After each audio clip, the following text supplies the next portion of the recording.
টুনটুন নামের একটা ছোট্ট ইঁদুর। টুনটুন ছিল খুবই দুষ্টু আর পেটুক। সারা দিন তার কাজ ছিল লুকিয়ে চুরিয়ে রান্নাঘরের মিষ্টি আর বিস্কুট চুরি করা। বাড়িতে আরও থাকতো একটা সাদা তুলতুলে বিড়াল, যার নাম ছিল মিষ্টি। মিষ্টি খুব শান্ত হলেও ইঁদুরের দুষ্টুমি তার মোটেই পছন্দ ছিল না। একদিন টুনটুন ভাবল, আজ আমি রান্নাঘর থেকে সবচেয়ে বড় পাউরুটিটা চুরি করব। মিষ্টি ঘুমালে তবেই যাব। সন্ধ্যা হতেই টুনটুন দেখল মিষ্টি মেঝেতে চুপচাপ চোখ বন্ধ করে শুয়ে আছে। টুনটুন ভাবল, বাহ, এই তো সুযোগ। সে চুপি চুপি রান্নাঘরে গেল। এত বড় পাউরুটি দেখে টুনটুন লোভ সামলাতে পারল না।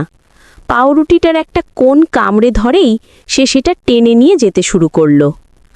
কিন্তু পাউরুটিটা ছিল টুনটুনের চেয়েও অনেক বড়। সে যখন পাউরুটি টেনে দরজার দিকে এগোচ্ছে, তখন পাউরুটিটা গিয়ে সশব্দে একটি হাড়ির গায়ে ধাক্কা মারল। ধাম! মিষ্টি বিড়াল এই শব্দে ধড়মড় করে উঠে বসল। চোখ খুলেই সে দেখল একটা বড় পাউরুটির আড়াল থেকে টুনটুন তার দিকে ভয় পাওয়া চোখে তাকিয়ে আছে। টুনটুন আর পাউরুটিটা ফেলে দৌড়াতেও পারছে না, কারণ সেটা তার মুখে আটকে।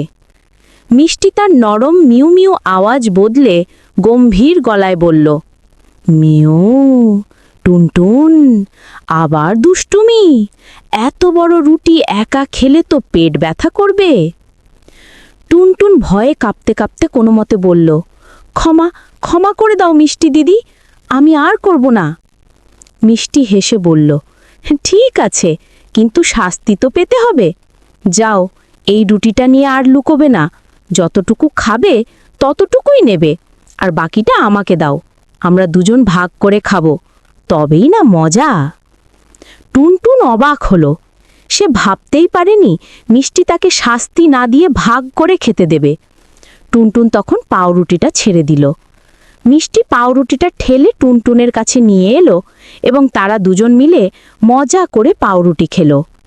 সেই দিন থেকে টুনটুন আর চুরি করত না। সে কিছু খেতে চাইলে মিষ্টিকে বলতো, আর তারা সব সময় ভাগ করে খেত, কারণ ভাগ করে খেলে খাবারটা আরও মিষ্টি লাগে।